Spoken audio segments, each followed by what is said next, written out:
Baruch Ata Adonai, Eloheinu melech haolam, asher natan lanu torat emet, v'chaye olam nata betochenu. Baruch Ata Adonai, noten haTorah. Shalom a todos mis hermanos. Esta semana comenzamos el libro de Shemot, el libro de Éxodo. La semana pasada culminamos el libro de Bereshit y vimos las bendiciones de Jacob a todos sus hijos, incluyendo a Efraín y a Manasés, como es colocado como primogénito. Iniciamos este estudio en un pueblo que se encuentra cautivo en esclavitud en Egipto, pero iniciamos el estudio con la parashá que se llama Shemot, nombres. Así que hoy vamos a grabar de una manera distinta a como lo hemos hecho constantemente.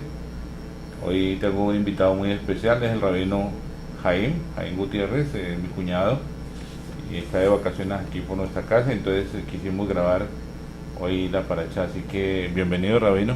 Solo rabino, bendiciones, bendiciones a todos. Qué bueno poder compartir ese tiempo con todos ustedes y saber que es un tiempo profético para estar unidos, y más hablando de esta muy bonita parashá que es Shemot, por lo que significa, por lo que connota, por lo que transmite y por lo que revela. Que creo que vamos a tener un buen diálogo hoy para poder explicar muchas cositas que de pronto tenemos presentes para todos ustedes. Sí, como les veníamos diciendo, qué rico que estemos en unidad hoy, rabino. Hemos estado mucho tiempo en unidad y hoy quisimos hacer esta parashá los dos, esperando que el Espíritu de Santidad del Ruach HaKodesh nos direccione, nos ilumine, nos dé la revelación de todo esto tan hermoso que es el estudio de la Torah. Una Torah con Yeshua, una Torah, en el avance que vamos a estar haciendo, en el tiempo que vamos a estar haciendo este estudio, el rabino nos va a hacer comentarios acerca de la gematría, porque él es fuerte en esa área, el área de la gematría, no solo el área profética, sino también el área de la gematría del hebreo, que es interesante para todos. Entonces, iniciamos, rabino, con la parashá, los nombres. Iniciamos con el significado de nombres, Shemot. Estos son los nombres. Tú decías el otro día acerca de también Éxodo, tiene su relación con esta parashá, ¿no? Sí, interesante por lo que habla, los rabinos dicen, los sabios dicen que el Eterno permitió que le colocaran Shemot, porque a pesar de la esclavitud que ellos han tenido, que comenzaron a tener en ese momento, ellos hasta que salieron de Egipto nunca perdieron su nombre, nunca olvidaron su esencia, ellos nunca olvidaron quiénes eran. De pronto se descuidaron de pronto en muchas cuestiones en cuanto a lo referente a la alabanza al Eterno, a su adoración, pero no dejaron de hablar el idioma hebreo, no perdieron sus nombres porque siguieron con sus nombres hebreos.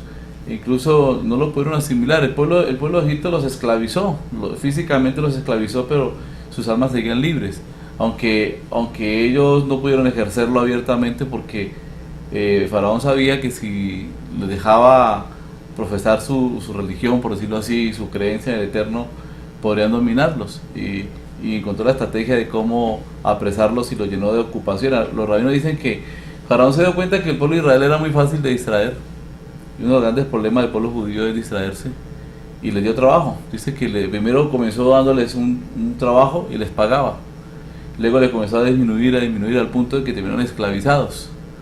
Esa es como la historia del sapo, ¿se acuerdan? Que un día hizo un experimento, colocaron en una vasija de experimento, en un vaso de experimento, un sapo en agua fría, y lo comenzaron a calentar lentamente.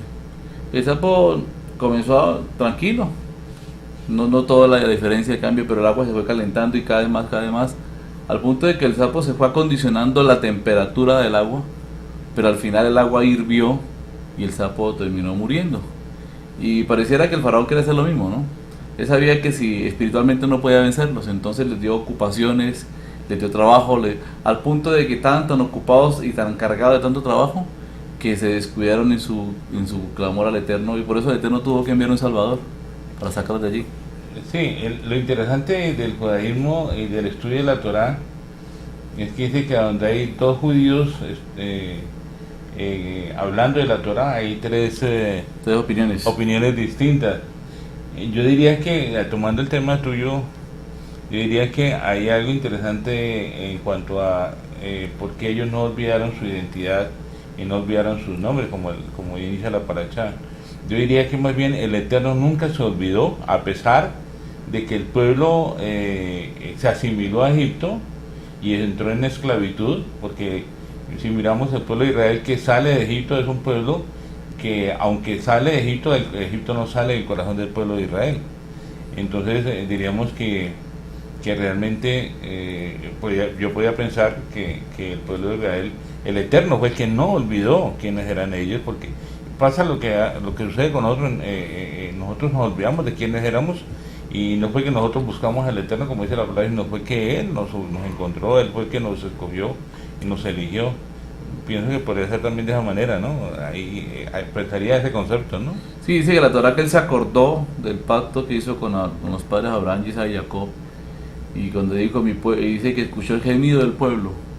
Y mire que es profético, ¿no? Porque yo pienso que el Mesías, Moshe es tipología del Mesías. Hay una gematría, la palabra Yabot Moshe. Yabot Moshe significa la venida de Moshe. La venida de Moshe. Y suma 358, que es la gematría de la palabra Mashiach. De la palabra Mashiach. Entonces nos revela proféticamente que el Mashiach no va a venir hasta que el pueblo gima, hasta que el pueblo clame. Dice, por eso clama a mí, yo te responderé. Hasta que el Eterno. Y lo más tremendo del clamor no era tanto que gimieran, sino que todos a una sola clamaban, a una sola gemían. Había unidad. Había unidad por lo menos en la queja. Entonces, al gemir todos a una sola, el Eterno no puede hacer nada contra eso. Dice que Él tiene su misericordia. Dice que Él escuchó el clamor de su pueblo y envió a Moshe a salvarlos. ¿Cierto? Entonces, por eso la parashá es mesiánica, porque nos muestra el reflejo de Moshe.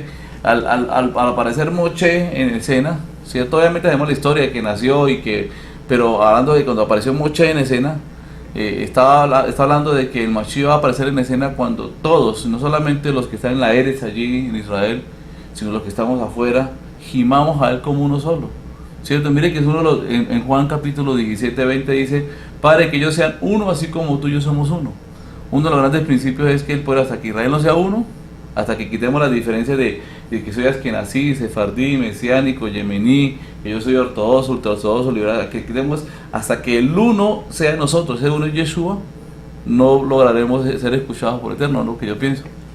Y mire que tiene relación con lo que tú dices del 358, porque la palabra Yabó Mashiach, Yabó Moshe, que significa Mashiach también 358, y Moshe tiene relación con la serpiente, con la vara, cuando la vara la bota al piso, se convierte en una serpiente, y cuando va a la casa del faraón Moshe bota la vara, se convierte en una serpiente, y los brujos de Egipto también hacen lo mismo, salen dos serpientes, pero la serpiente que lleva Moshe se come a las otras. Tiene también relación con la palabra Nahash, que es serpiente, también vale 358, que el otro día hablábamos sobre el tema de Mashiach y Nahash como la serpiente. Yeshua le dijo a Juan, le dijo a Nicodemo, Yeshua le dijo a Nicodemo, le dijo que así como así como la serpiente fue levantada en el desierto, así es necesario que el Hijo del Hombre fuera levantado, para que todo aquel que en él creyera no se perdiera. Entonces tiene también como relación esa parte, ¿no?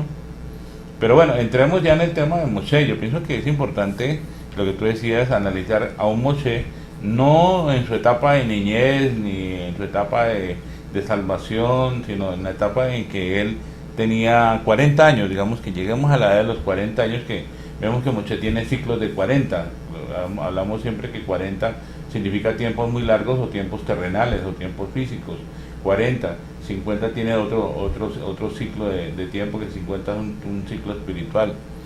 Entonces podríamos mirar un Moshe que estaba listo, físicamente él creía que estaba listo para defender al pueblo, y es cuando mata al egipcio, ¿no? Sí, sí. ¿Qué opinión tienes tú acerca del momento en que Moshe mata al egipcio? O sea, aquí estamos enfocando cómo el acontecer del pueblo de Israel tiene relación con nuestra vida, así como estamos diciendo que que el pueblo se olvidó y el Eterno se acordó del pueblo de Israel. Nosotros también andábamos perdidos en el mundo, pero el Eterno un día nos llamó y nos escogió, y entonces entramos también ahora a analizar cómo Moshe es llamado para hacer salvación, para salvar a un pueblo, cómo nosotros también somos llamados con un propósito, todos nosotros somos llamados con un propósito de implantar el reino de los cielos, que es la salvación precisamente. Hay algo que quiero aclarar. Hablaba con el rabino de que Moshe cumplió 40 años y a esa edad de 40 años él se sintió listo físicamente, pero el Eterno sabía que espiritualmente no estaba listo. Así pasa con muchos, de pronto han estudiado, se han preparado, pero resulta que Moshe necesitaba una experiencia personal con el Eterno, y esa experiencia no se aprende en ninguna escuela, se aprende directamente con él. Pero hay un punto que siempre me ha causado cuestión, y es que cuando él vio que el egipcio golpeaba a sus compañeros, a sus compatriotas, él sintió como ese celo en su corazón de hacer justicia, de que dice, bueno, y él todavía era un egipcio, vestido de egipcio, y él confrontó a este egipcio y lo mató. Dice que luego lo enterró en la tierra. Lo tremendo es que ahí la palabra no usa la palabra tierra, Eretz, ni Adama, sino la palabra Afar, Ain, Feit, Resh, que significa tierra, polvo o ceniza. Aparte. Y lo tremendo es que al permutar la palabra Afar me da la palabra Paró. Faraón. O sea, como queriendo decir que el principio para uno salir de la tierra de Misraín significa casa de esclavitud. Ahí tenemos esclavitud de pensamiento, del pasado, de tristezas, de amarguras. En ese momento yo pienso que Moshe decidió matar a ese primeramente faraón en su corazón, y por eso pudo salir. Cuando lograron matar a ese gigante, porque Paró significa el que bloquea, el que nos cierra, el que nos encierra, hasta él decidió hacer justicia, pero lo primero que tuvo que hacer para tener una relación espiritual con el Eterno fue matar al Paró y enterrarlo. Y ese es nuestro pasado. Ese pasado dice que la palabra polvo también tiene como ceniza, es un recuerdo. Yo creo que Moshe nunca se olvidó de él, pero dejó de amarlo a él, porque recordemos que él le servía a Paró como su siervo, porque fue amigo, se levantó como un hijo de él, como un príncipe en Egipto. Pero la clave está en que ¿qué significa que Moshe haya enterrado al egipcio? Es enterrar al Parot. Y si nosotros cuando no enterramos al Parot, quiere decir que todavía dependemos de él. Eso es lo que le pasó al pueblo de Israel. Estaba en el desierto y nos hubiéramos quedado en Egipto, donde había pepinos, donde había agua, donde había lo otro. Ollas de carne. Por eso es que Moshe pudo ser un líder. Si usted y yo queremos ver al Mashiach, tenemos que enterrar al Parot. La palabra dice que las cosas viejas pasaron, todas son hechas nuevas. Si el hecho de que hemos llegado a la Torá, que hemos conocido a Yeshua, que celebremos fiestas, eso no significa que somos creyentes. Ajá. Lo que significa que somos creyentes es cuando demostramos que somos capaces de enterrar al Paró. Amén. De ahí para allá vamos a seguir el camino, y después de que enterrar al Paró, como dijo Pablo, hay que huir, hay que salir. Y a veces las decisiones, y dice que se encontró en el pozo, ¿no? Y el pozo, usted tiene bastante tema del pozo, y allí en el pozo encontró que la futura esposa de él, ¿cierto? Ahí en el abrevadero de las ovejas se encontró con la pastora Sífora, ¿cierto? Que significa ave pequeña, que significa el Roja Codes. Ahí se encontró con él. Recuerda que los pozos eran ríos subterráneos que ascendían. Dijo Yeshua que el que viene a mí, de su interior correrán ríos de agua viva. Entonces él llegó al pozo. Profundo, sí. Y mire que Moshe siguió la tradición de los patriarcas. Todos encontraron a sus esposas en los pozos. Pero Moshe creo que encontró su primera experiencia espiritual en el pozo, porque obviamente ahí fue a descansar y a tomar agua, pero encontró a la mujer que lo llevaría a la preparación para poder pastorear, porque el Eterno primero le enseñó a pastorear ovejas, sí, para luego pastorear un pueblo de más de 2 millones de personas. Interesante porque Moshe, allí lo que tú dices, Moshe tenía que matar al faraón, matar al egipcio, para poder salir, y eso es lo que tenemos que hacer nosotros. El primer paso que damos cuando lo que Moshe sentía en su corazón era dolor al ver la esclavitud que había en el pueblo de Israel. Cuando nosotros sentimos dolor por ver cómo el enemigo, como Faraón, como Hasatán, que es la tipología, Faraón es la tipología de Satán, tiene dominado y conquistado al mundo. Cuando tú ves por la calle, ves un habitante de la calle, un drogadicto, una prostituta, cuando tú ves gente que está muerta espiritualmente, cuando tú ves gente que está dolida, que está dominada por el enemigo en cualquier circunstancia, y tú sientes dolor hacia lo que está pasando con esa persona, entonces porque tú estás en la posición de un muchacho, pero necesitas, para poder avanzar en el propósito del Eterno con que te ha llamado, necesitas ir al desierto. Allí en el desierto, lo que decía el rabino acerca de Sípora, ave pequeña, paloma pequeña, ¿no? Sí, paloma pequeña. Ella circuncidó ¿a quién? ¿Qué? Ella símbolo del Ruach HaKodesh. Ella simbolizó a Herron. ¿Qué significa Herron? Extranjero. Y mira, Sípora, que significa ave pequeña, tipifica al Ruach HaKodesh, al Espíritu de Santidad. Ella circuncidó a Herron. Herron significa extranjero. Entonces, cuando hablamos de eso, estamos hablando de que el Ruach HaKodesh viene a circuncidar a todos los que éramos extranjeros y advenedizos, como dice el libro de Efesios. El libro de Efesios dice: vosotros que os habéis alejado de la ciudadanía de Israel y habéis vuelto nuevamente a casa, ahora ya no sois extranjeros ni advenedizos, sino conciudadanos y miembros de la familia. Es interesante notar que el Ruach HaKodesh efectúa una circuncisión, que es la circuncisión del corazón. Sí, claro. ¿Sí? Entonces vemos ahí está la experiencia, porque perdón, mi reino, la gente quiere, hoy en día busca experiencias en lo físico, entonces comienzan a adoptar el legalismo, el ortodoxismo, la halajá, los peyó. Yo siempre digo, puede que esté bien, pero se comenzó mal. Mire que el Eterno sabía que Moshe tenía la fuerza, era un guerrero, pero le faltaba el poder espiritual para poder utilizar esa fuerza. ¿Y cómo venció a Faraón? Todo lo que aprendió en Egipto no le sirvió. Esa fuerza no le sirvió, lo único como para vencerlo fue con el poder del Rúa. Y le demostró que no era con espada ni con ejército, sino con el poder del Ruach HaKodesh. Porque él era un guerrero. Y incluso algunos comentarios dicen que él peleaba luchando con Faraón o con Ramsés en ese tiempo. Y eran tan allegados porque el futuro Faraón de Egipto sería Moshe, por la cualidad que tenía de ser un príncipe.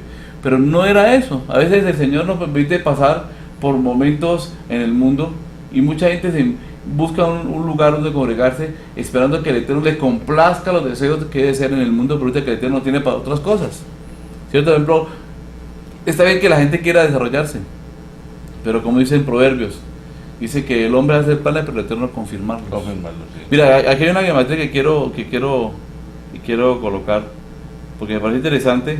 La gematría que tengo acá es que Moshe salió de Misraim, y que acá es esclavitud. Y la palabra Misri significa esclavo, ¿no es cierto?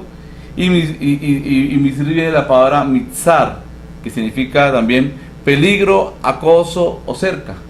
Entonces, el que es esclavo está cercado, atado, está en peligro su vida, porque recuerde que el esclavo no tiene ni voz ni voto. Y si el patrón Hasbe Shalom quisiera matarlo, lo mata sin culpa, no vale porque era un objeto. Lo interesante de esta es que Mitzar, que tiene la misma gematría de Misri, suma 330, Misri suma 330, que es la gematría de la palabra Saritz, significa eunuco. ¿Ah? Entonces, Moshe estaba eunuco, y la única forma de producir fruto era matando ese esclavo que estaba dentro de él. Y si no lo mataba, que era la tipología del faraón, él nunca vería el fruto del llamado que él tenía. Por eso a veces tenemos que matar lo que más nos duele, lo que más queremos, para que el Eterno nos revele lo que Él desea. Amén. Y muchas veces nos duele, porque es un cambio radical. Imagínense, ser príncipe a pastorear ovejas es totalmente radical y sin paga, porque allá era un rey.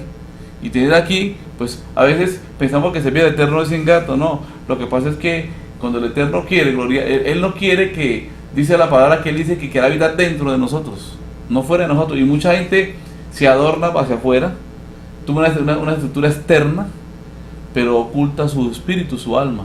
Y es necesario a veces que muramos. Pero el Eterno nos manda pruebas para poder desarrollar lo que hay dentro de nosotros. Ustedes tienen que matar ese eunuco.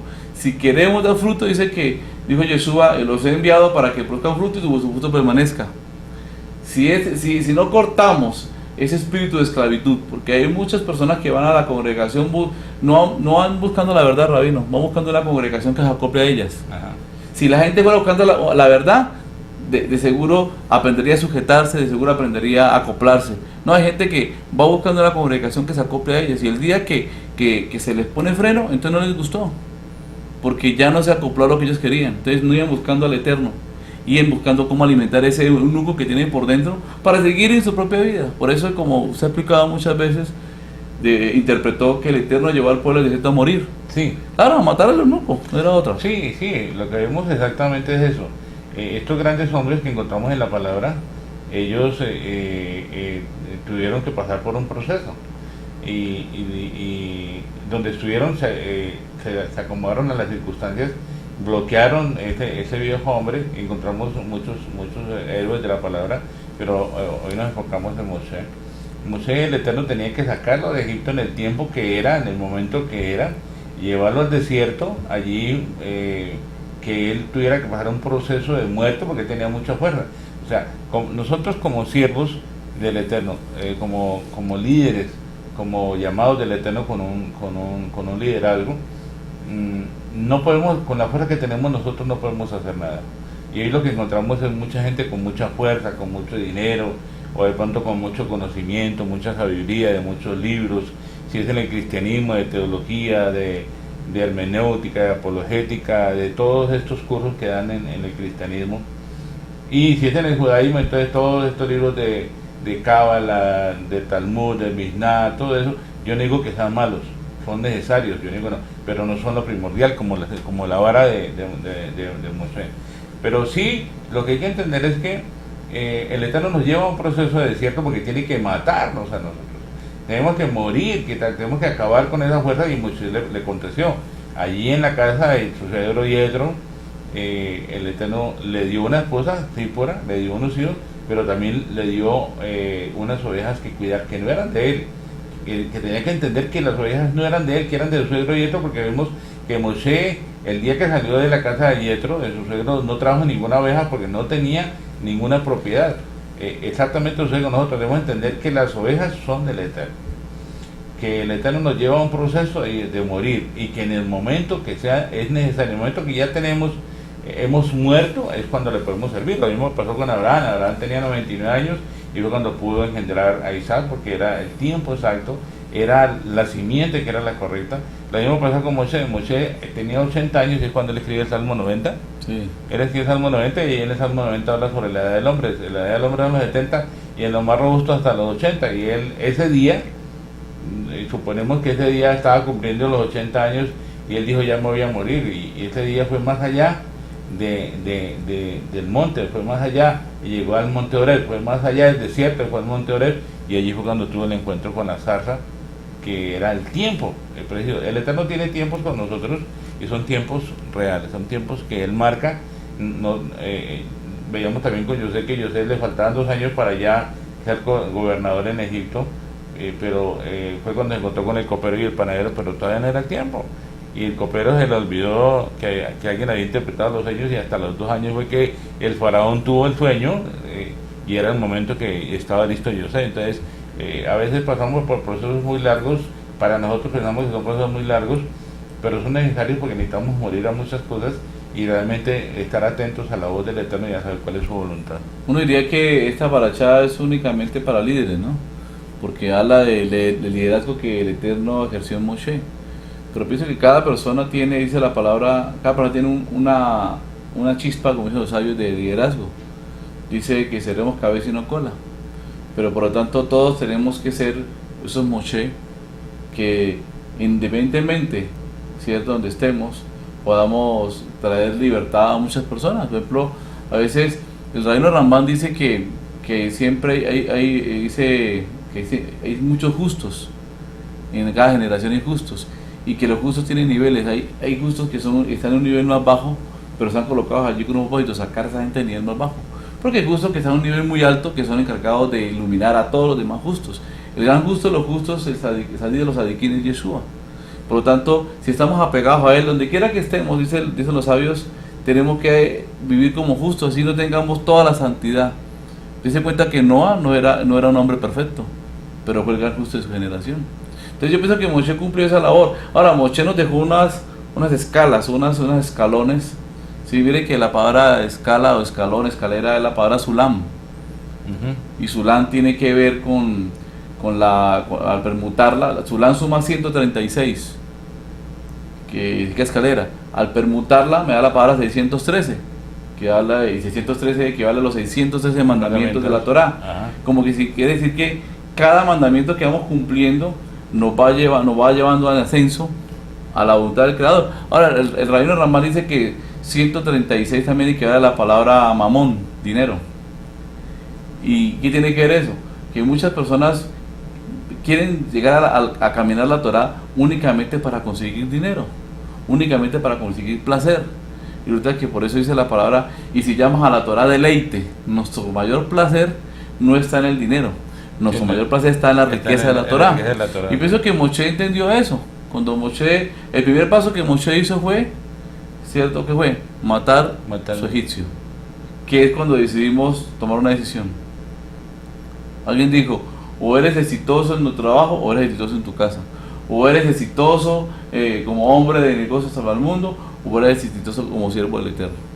Ambas se pueden complementar cuando colocamos primero, como dijo Yeshua, colocar primero la mirada en las cosas de arriba, el resto por añadidura. Entonces pienso que el primer punto para ir como, entonces es que el primer paso que tenemos que hacer para poder encontrar un verdadero liderazgo o la figura de Moshe es huir de Egipto, pero ese huir tiene que ver con matar a nuestro egipcio, o sea, matar la dependencia del faraón, que significa el sistema, el mundo, nuestro pasado.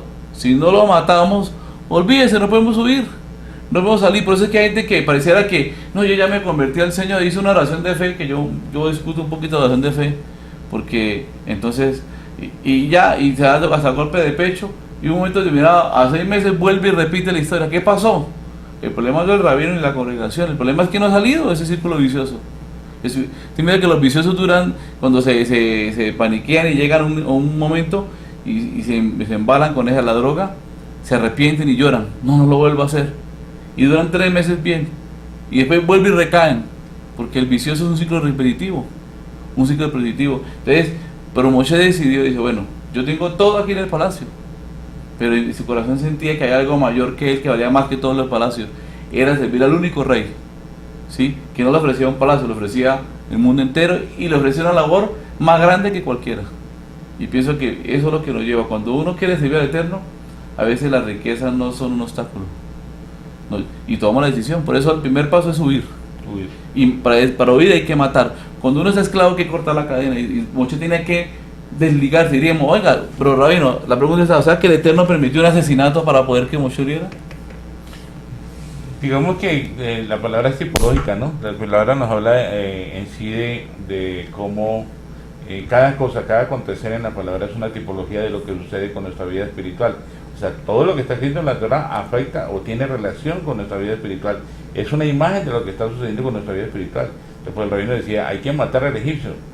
Sí, yo lo interpreto de esa manera. No sé cuál interpretación tienes tú acerca de por qué el Eterno permitió. No, Pablo lo dice en Colosenses, hacer morir lo terrenal en vosotros. Hacer morir lo terrenal. Claro, al matarlo significa renunciar a mi yo. Uno de los grandes atributos negativos que ejerce Egipto sobre todo es el ego, el yo. Pero que ellos adoraban el cuerpo, adoraban, ¿cómo se llama eso? Cuando uno adora el cuerpo, el hedonismo, no, el hedonismo. El hedonismo, el culto al cuerpo. Ellos pensaban que ellos no morían, sino que abrían portales. Y por eso es que una de las plagas de Egipto fue los piojos, porque obligaban a los judíos a echarle aceite sobre sus pieles para no envejecer.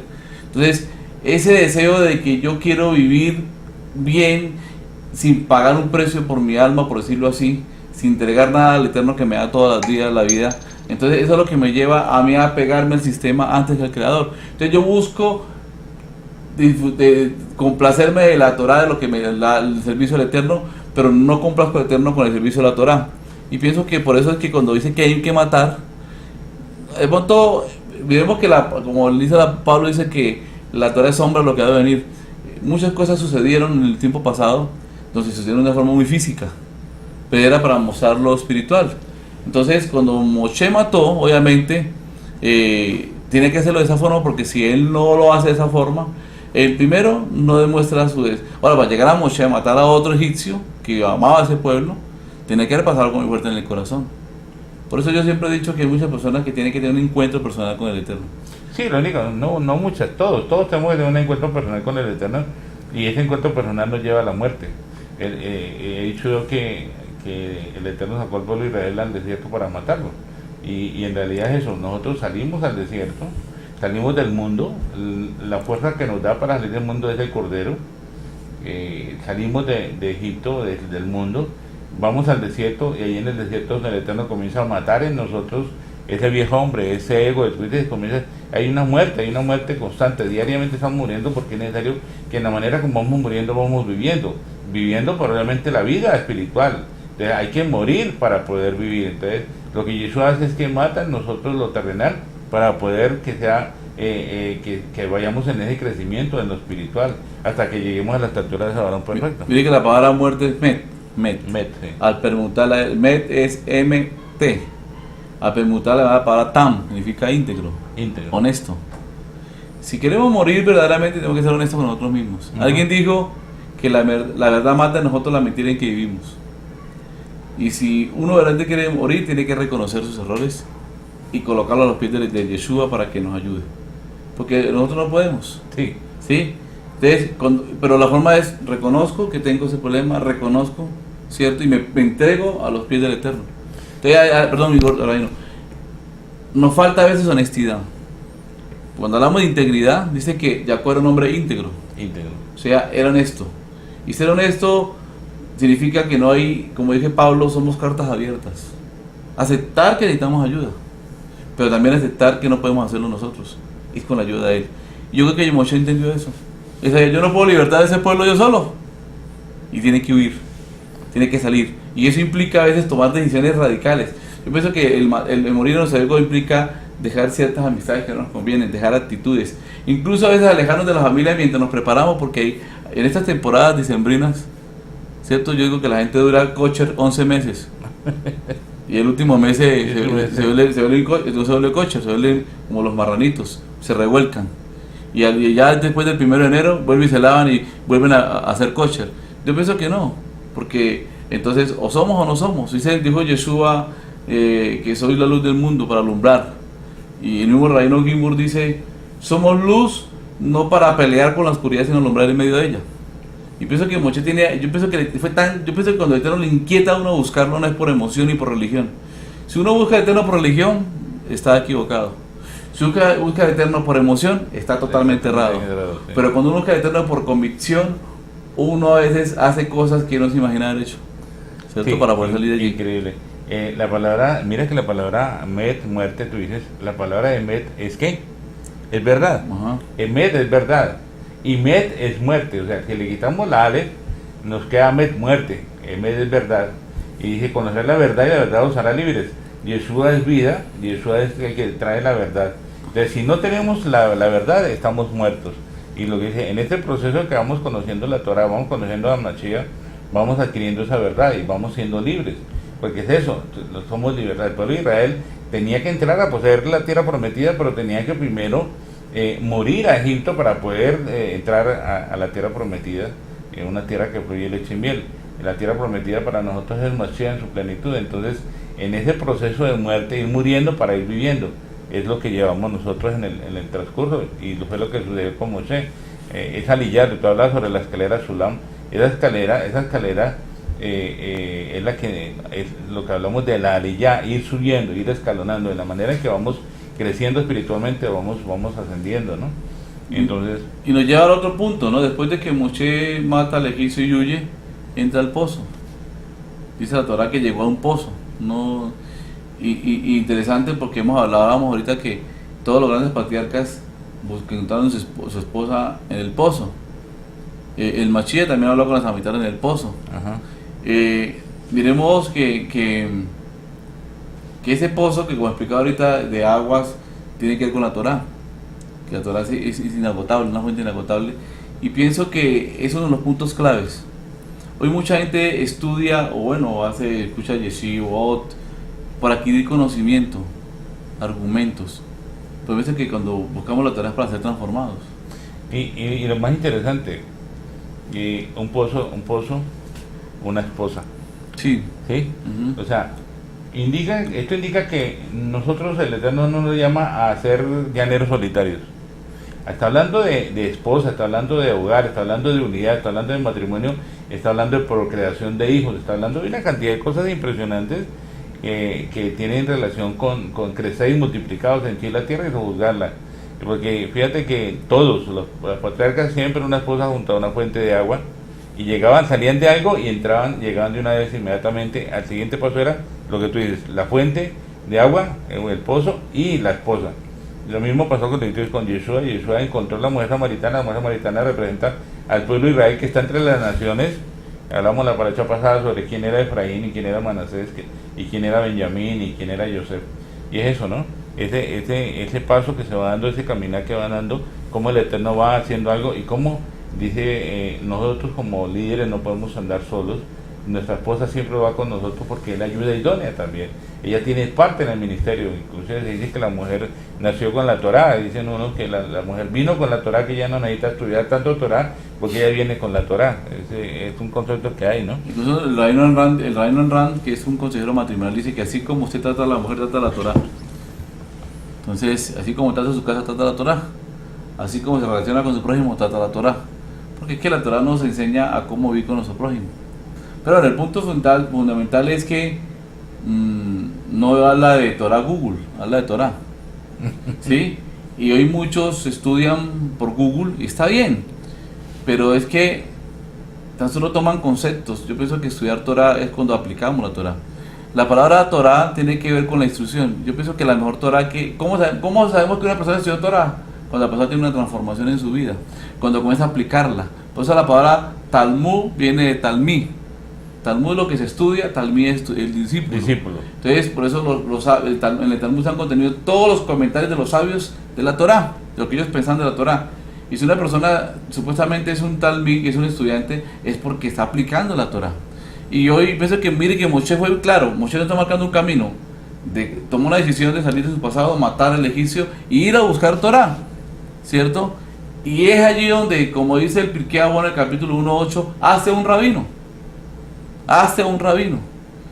¿Para qué? Porque el rabino, los sabios dicen, el rabino puede que se presente ante ti amable, bondadoso, cariñoso, paternal. Pero cuando un rabino ve que un discípulo se aparta de él, de la Torá, dice, te va a golpear con la garra del tigre, te va a morder con el veneno de la serpiente y te va a destrozar con la garra del león. ¿Por qué? Porque, como también dice el Pirkei Avot, es necesario tener un rabino para que no solamente nos consuele, sino también que nos exhorte.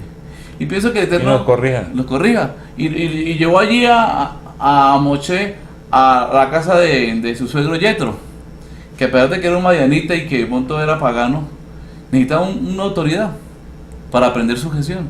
Porque es que el faraón Moshe era un faraón, era un príncipe, era un hombre alzado en hombros, ¿sí? Y tener que humillarse allí era aprender.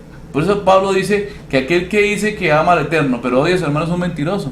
Ajá. Tenía que aprender a sujetarse a un hombre de autoridad para poder entender cómo sujetarse al Creador. Pero eso se aprende con Torah. Eso no se aprende leyendo libros de superación, no se aprende leyendo Google. Amén por todos esos sistemas, sí. Se aprende sentado, a escuchar. Así de pronto sepa más que su rabino. Pero es necesario que la persona aprenda a sujetarse a la autoridad. Y pienso que la Torah nos implica eso. Es fundamental. Mira, yo cuando entendí perfectamente el asunto de la sujeción a la autoridad, para mí fue muy importante porque me dio mucha libertad. Claro.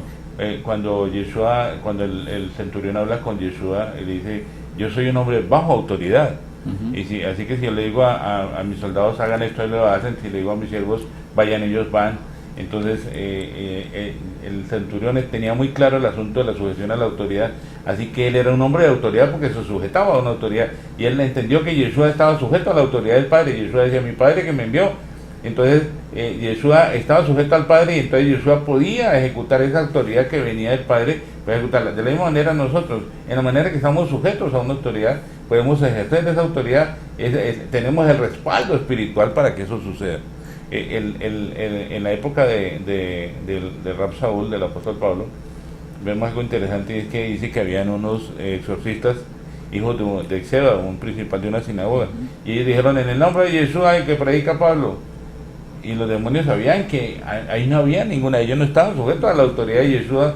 Y los demonios dijeron, a Pablo conocemos, sabemos quién es Yeshua, y a ustedes no los conocemos, y miren lo que sucedió.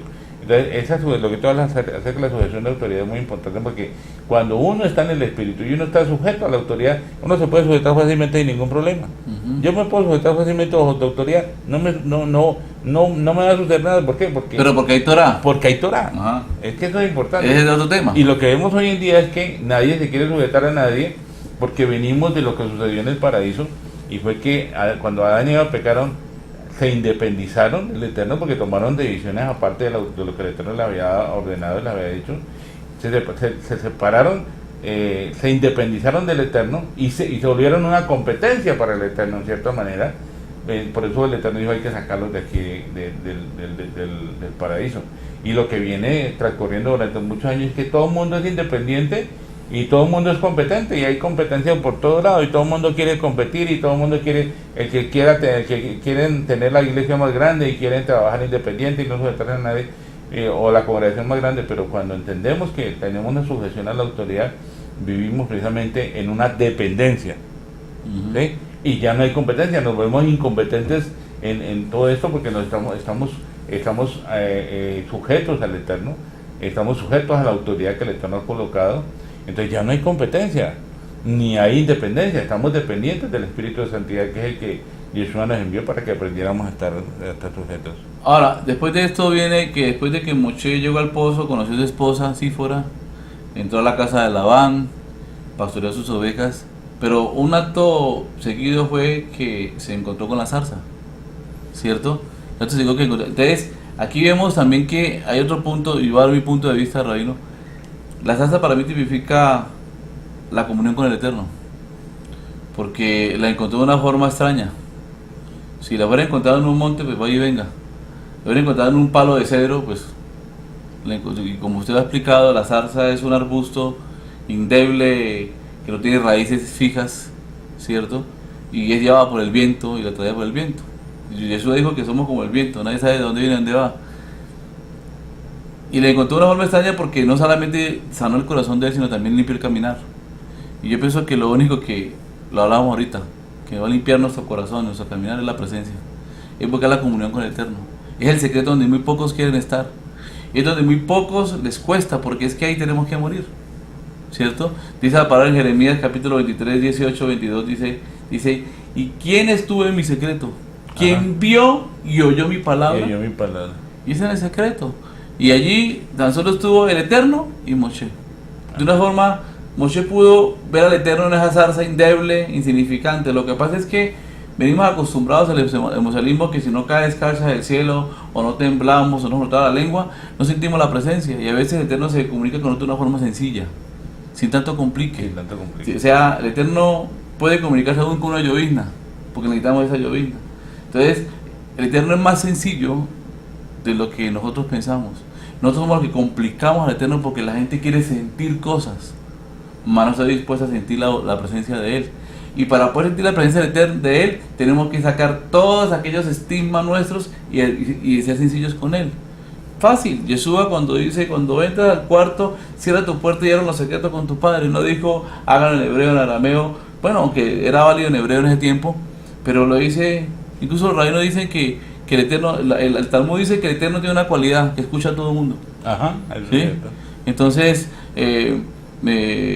hay una historia muy bonita del rabino, no me acuerdo si es el rabino Rambano. Pero Rabino, ¿Es referente a esa? Es interesante el tema. Vamos a ir a un corte para que vayamos a la segunda parte de este estudio, que está muy interesante. Entonces, vamos a un corte.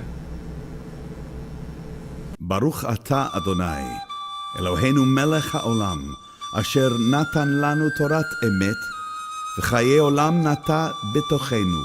Baruch ata Adonai, noten haTorah.